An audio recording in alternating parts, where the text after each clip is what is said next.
Então hoje, nessa manhã, nós falaremos especificamente sobre esse assunto que se dá o nome de Body Modification, que é a modificação corporal através das tatuagens e do piercing e dos piercings. E o tema dessa palavra é tatuagem e piercing. É de Deus? Agora, se o seu corpo ele tem que ser destinado ao culto racional, como um sacrifício vivo e santo a Deus, o que você tem feito com ele? Pode passar a primeira. Existem dois princípios aqui que têm atingido a igreja em relação à tatuagem e piercing. A primeira é, os pastores e líderes estão perdendo essa guerra por falta de argumento. E o segundo, faltam conhecimentos naturais e espirituais sobre o assunto, tanto dos pais e principalmente dos filhos. Então nessa manhã, você vai entender um pouco do templo do Espírito Santo, que é o seu corpo, e a vontade dele em relação ao meu corpo e ao seu corpo. Se nós temos que apresentar o nosso corpo em santidade, num culto racional, como um sacrifício vivo para Deus, o que você tem feito com o seu corpo? Pode passar a terceira imagem. Sabendo que devemos apresentar o nosso corpo como sacrifício vivo, santo e agradável a Deus, será que isso realmente glorifica ao Senhor? O que muita gente não sabe é que existem algumas complicações que a tatuagem no corpo do ser humano pode trazer a esse corpo, e essa pessoa não sabe disso. A primeira coisa que a tatuagem pode trazer de maléfico para o seu corpo é um câncer epitelial, aonde você pode pegar um câncer de pele através da feitura das tatuagens, independente da onde você faça e da agulha ou da tinta que você use.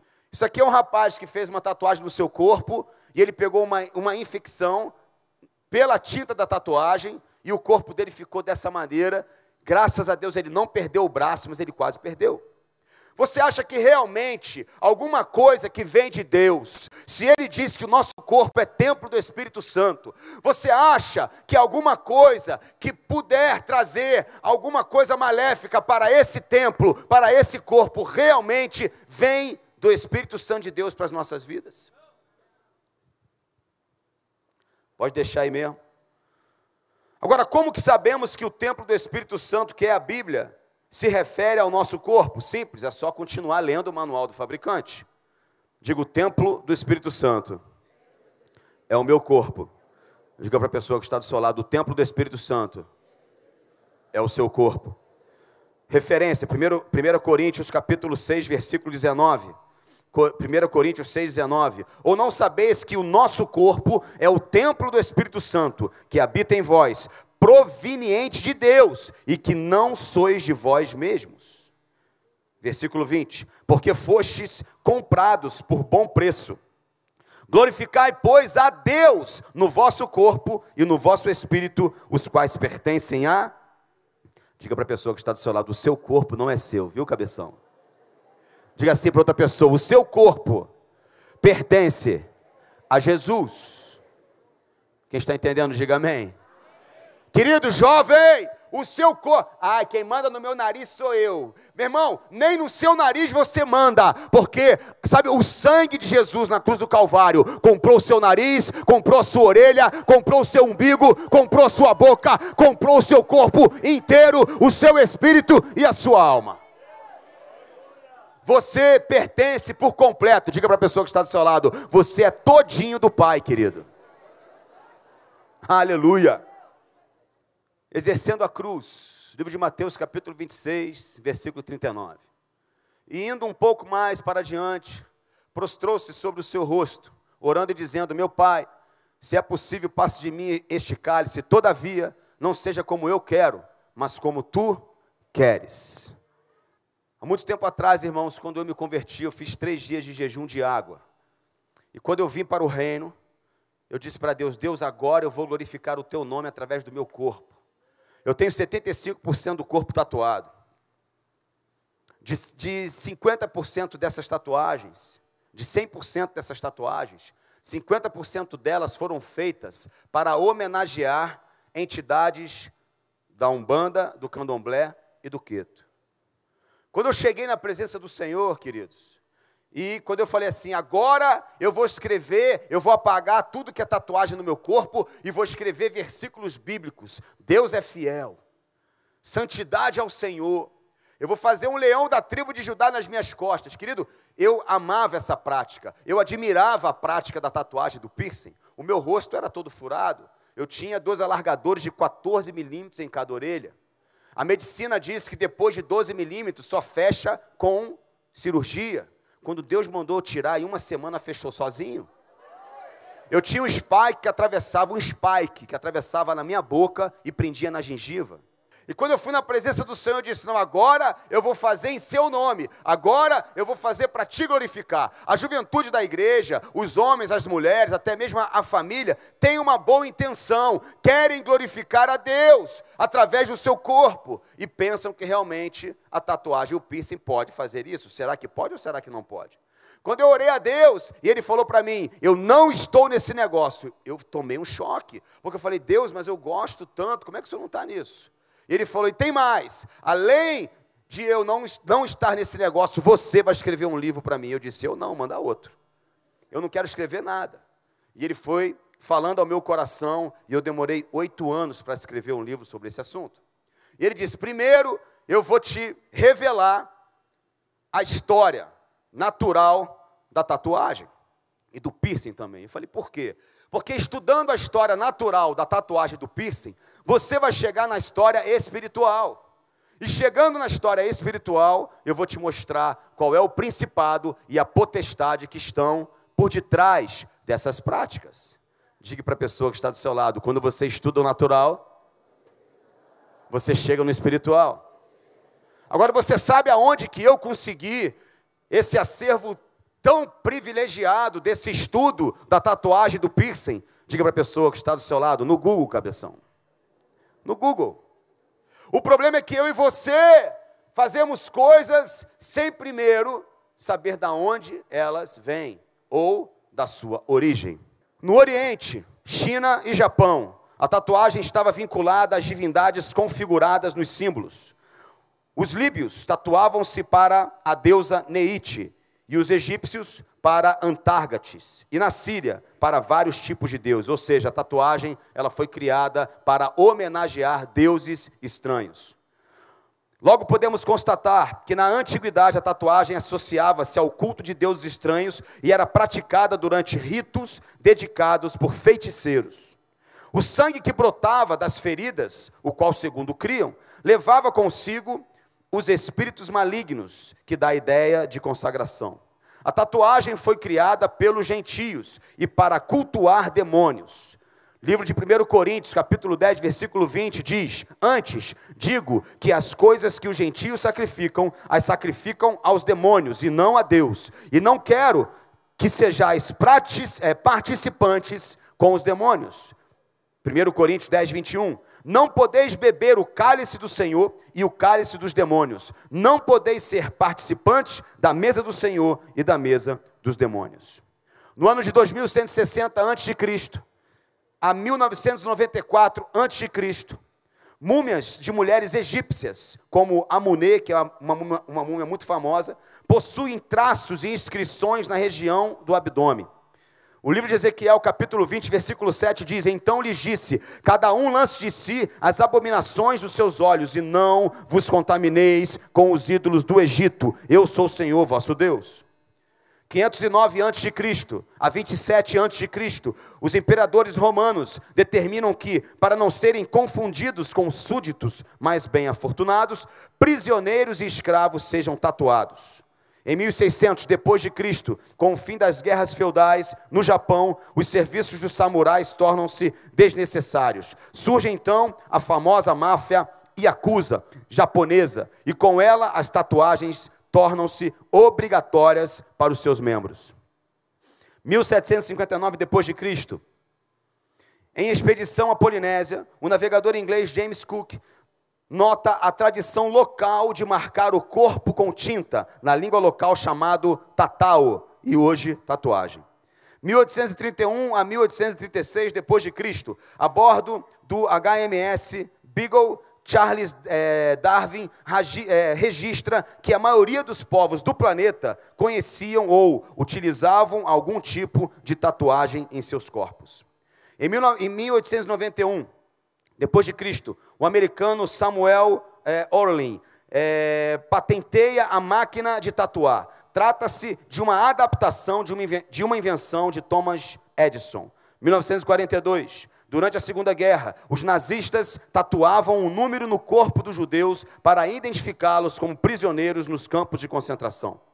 Se Hitler iria matar os judeus de qualquer jeito, por que tatuá-los, irmãos? Para dizer que realmente aqueles não pertenciam mais ao Senhor e pertenciam a Satanás. Porque eu creio que aquele foi um dos anticristos nessa geração. Isso é uma nítida marca territorial, como se o diabo estivesse dizendo com essas tatuagens assim: mais um para mim, menos um para Deus. 1959, chega ao Brasil o dinamarquês Knut Gersen, o primeiro tatuador profissional a tatuar por aqui. Em 61, depois de um surto de hepatite B, a Secretaria de Saúde de Nova York proíbe a realização de novas tatuagens na cidade. Diga para a pessoa que está do seu lado: e aí, tá bom para você? Conduta. Diga para a pessoa que está do seu lado agora: seja um exemplo na sua conduta. Escute isso. O Senhor Jesus não parou para definir como devem ser algumas coisas em relação ao tipo de conduta que devemos ter. Ele simplesmente nos deu um testemunho de vida em suas próprias decisões e forma de conduta diante dos acontecimentos da vida. Diga para a pessoa assim: você precisa ter uma atitude santa. Algumas brechas que na realidade, para a grande maioria, não tem nada a ver, é o grande gancho para nos levar ao erro. É muito comum encontrarmos no meio da igreja profundos enganos no que diz respeito a usos e costumes. Esquecemos que foi nos dado o Espírito Santo e assim podemos literalmente discernir o que agrada e o que não agrada a Deus. Apenas a presença do Espírito Santo de Deus serve para que você e eu possamos ter uma ação segundo a vontade dEle. Posso ouvir um amém? É comum o seguinte discurso: a Bíblia não condena, pastor, ou esse versículo não serve para os dias de hoje, vivemos no tempo da graça. Diga para a pessoa que está do seu lado: a graça não é motivo para você pecar. Acredito que os que pensam dessa maneira, isso que eu vou te falar, irmão, é pesado, mas você precisa ouvir, eu também. Eu acredito que quem pensa dessa maneira está destituído do Espírito Santo, que além de edificar a nossa vida, nos capacita a ouvir a voz do Senhor, que ilumina o caminho pelo qual devemos andar. Provérbios capítulo 16, versículo 1. O coração do homem pode fazer planos, mas a resposta certa dos lábios vem do Senhor. O que devemos nos atentar e abrir os nossos olhos espirituais é que a prática da tatuagem surgiu para cultuar e levantar altares através do derramamento de sangue a deuses estranhos. 1 Coríntios capítulo 11, versículo 1. Sede meus imitadores, como também eu sou de Cristo. Efésios capítulo 5, versículo 1, sede, pois, imitadores de Deus como filhos amados. Efésios capítulo 5, versículo 2, e andai em amor, como também Cristo nos amou e se entregou a si mesmo por nós, como oferta e sacrifício a Deus, em aroma suave. Pode passar a outra foto. Pode passar mais uma? E eu pergunto a você: a quem será que estamos imitando? A quem será que realmente você está refletindo em relação às suas atitudes corporais? Quem é você no reino de Deus e a quem você realmente quer parecer? Será que quando Jesus nasceu, ou será que quando o seu filho nascer perfeito, você vai olhar para ele e vai dizer: puxa, está faltando alguma coisa nesse menino? Não. Né? O pezinho está perfeito, a mãozinha está perfeita, ele tem orelha, ele tem nariz, ele tem boquinha, já sei, está faltando um dragãozinho no braço dele. Diga assim: Deus me fez a sua imagem e semelhança. A quem nós queremos parecer? Mas aí você me pergunta, tá bom, Brico, mas e aí, você é a favor ou você é contra? Eu sou contra, mas você gosta ou não gosta? Eu gostava até um tempinho atrás, Deus começou a curar. Mas como é que é isso, querido? É exercer a cruz. Exercer a cruz, todo crente deveria exercer a cruz. Exercer a cruz é abrir mão da nossa vontade pela vontade do Pai. Exercer a cruz é identificar alguma coisa que você ama, que você gosta, e você descobre que Deus não ama, Deus não gosta, e exercer a cruz é você abrir mão daquilo que você gosta, por aquilo que Deus gosta. Isso é exercer a cruz. Você foi salvo, meu irmão? Você está no reino do Filho do seu amor? Bem-vindo, você veio para a guerra, e o diabo quer arrastar você de volta para o império, mas eu quero proclamar hoje e profetizar na sua vida, que o império nessa manhã na sua vida vai cair, em todos os sentidos. Nada do Egito virá para o reino, nada do império, sabe, você carregará para o reino, porque não cabe, querido, não cabe pequenos impérios dentro do reino, não tem como. Exercer a cruz é fazer a vontade de Deus independente da sua vontade. Quem fez isso primeiro, lemos Mateus ali atrás. Jesus. Deus, Pai meu, se possível for, afaste de mim esse cálice. Jesus não queria morrer. Jesus não queria cruz. Mas aí tem uma vírgulazinha ali, e ele disse uma palavra que deveria ter essa palavra na boca de todo crente. Ele disse, todavia, diga comigo, todavia. Seja feita a sua vontade, assim na terra, como nos céus. Tem uma outra referência, tem uma outra tradução que eu gosto. Seja feito o que tu queres, e não o que eu quero. Diga para a pessoa, está querendo alguma coisa? Seja feito o que ele quer, e não o que tu queres. Está preparado para ser evangélico, minha irmã, meu irmão? Principalmente a juventude que é radical. Tu quer ser radical, querido, querida? Eu quero ver você ser radical, é no evangelho. É abrir mão das coisas que você ama, é abrir mão das coisas que você gosta, da sua vontade carnal, da sua vontade, da concupiscência da carne. Ai não, pastor, vou botar um piercing no umbigo. Qual é a motivação de você ter um piercing no seu umbigo, querida? Diga para a pessoa que está do seu lado, a motivação é a pomba. Porque no mundo, minha filha, a pomba gira, mas no reino a pomba voa. É a pomba do Espírito Santo. É o Espírito Santo que vai voar, que vai falar com você, que vai, sabe, denegrir a imagem do diabo e de Satanás na sua vida. Diga assim, no meu corpo, a pomba não gira, a pomba voa. Você não tem a pomba gira no seu corpo, você tem a pomba do Espírito Santo. Quem está entendendo, diga amém. A quem você quer se parecer?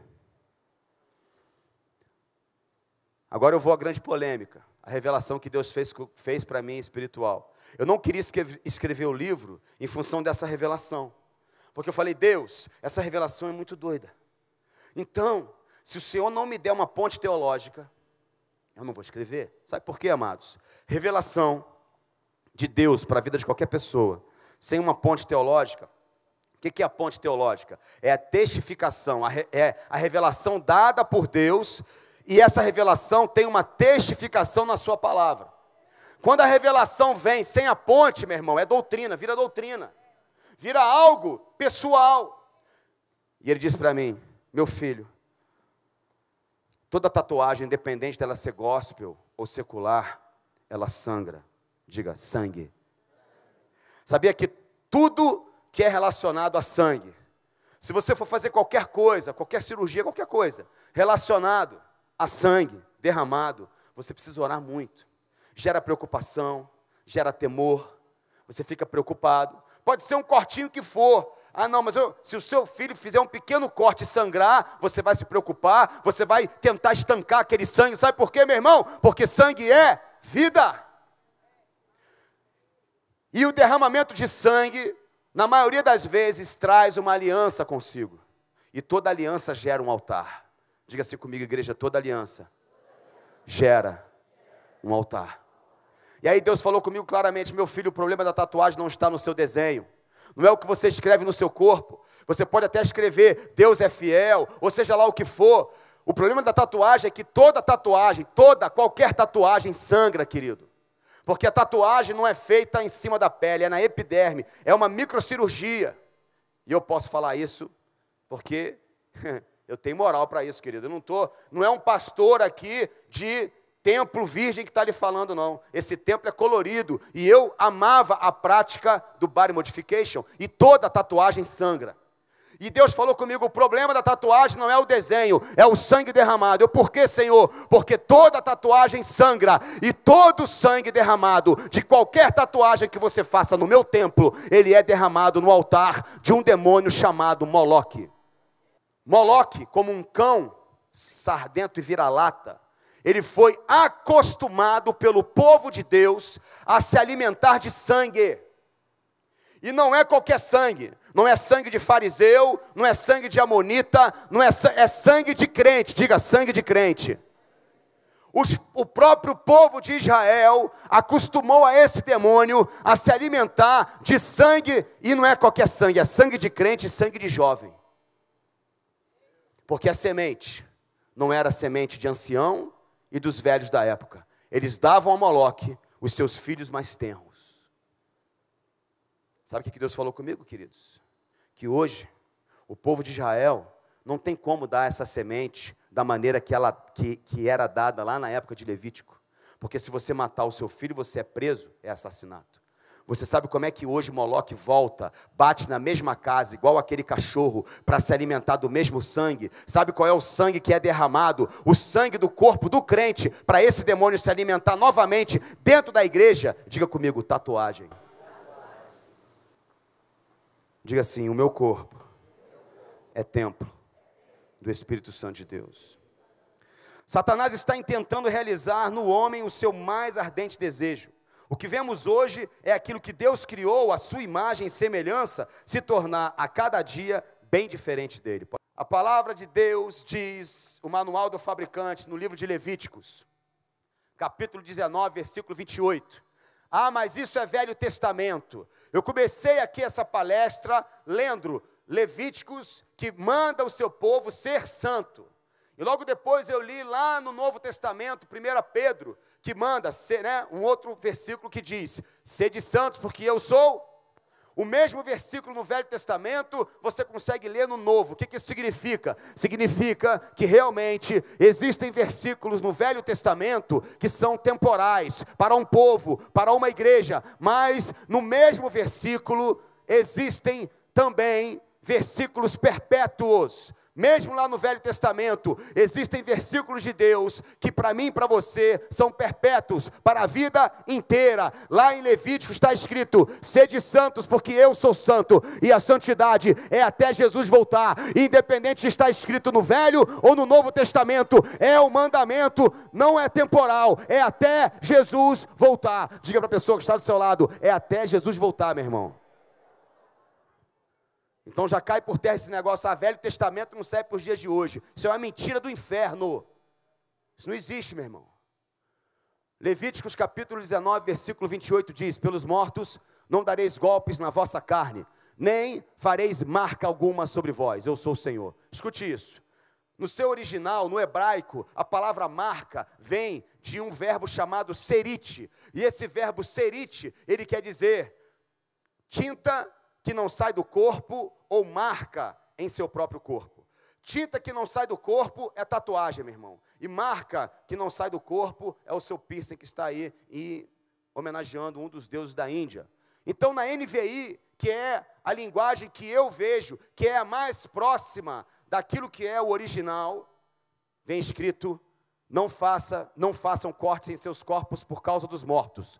Vírgula, porque todo mundo fala o seguinte, ah não, é só por causa dos mortos. Não é não, porque tem uma vírgula ali, querido. Não façam cortes em seus corpos por causa dos mortos. Isso é uma coisa, vírgula. Outra coisa, nem tatuagem em si mesmos. Eu sou o Senhor. Isso não está no meu livro, isso não está no meu, sei lá, no meu conhecimento pessoal, isso está escrito na Bíblia, NVI, o manual do fabricante está bem claro: nem tatuagem em si mesmos, e não façam cortes em seus corpos. Querido, pode passar a próxima foto. Eu demorei 8 anos para escrever esse livro. Esse que está na capa aí sou eu, de costas. E a capa do livro, não fui eu quem bolei, não. O Espírito Santo mandou fazer dessa forma. Sabe por quê? Porque ele disse: meu filho, você vai escrever em cima tatuagem, piercing, como se fosse sangue. E esse sangue vai derramar, e você vai colocar você no meio do altar de Moloque. Eu falei: que é isso, Deus? Mas eu não estou mais no Moloque, não. Mas você vai mostrar de onde você veio. Porque a palavra de Deus diz em Romanos capítulo 5, versículo 20: aonde abundou o pecado, superabundou a graça. Você entende isso? E quando Deus me revelou tudo isso, no mesmo dia, eu arranquei todos os piercings do meu corpo. E entendi que eu não deveria mais me tatuar. E Deus ainda falou: você não vai tirar, você não vai cobrir, você não vai fazer nada. Você vai palestrar sobre isso e mostrar da onde eu tirei você. Amém? Fique de pé no seu lugar e não se disperse em nome de Jesus.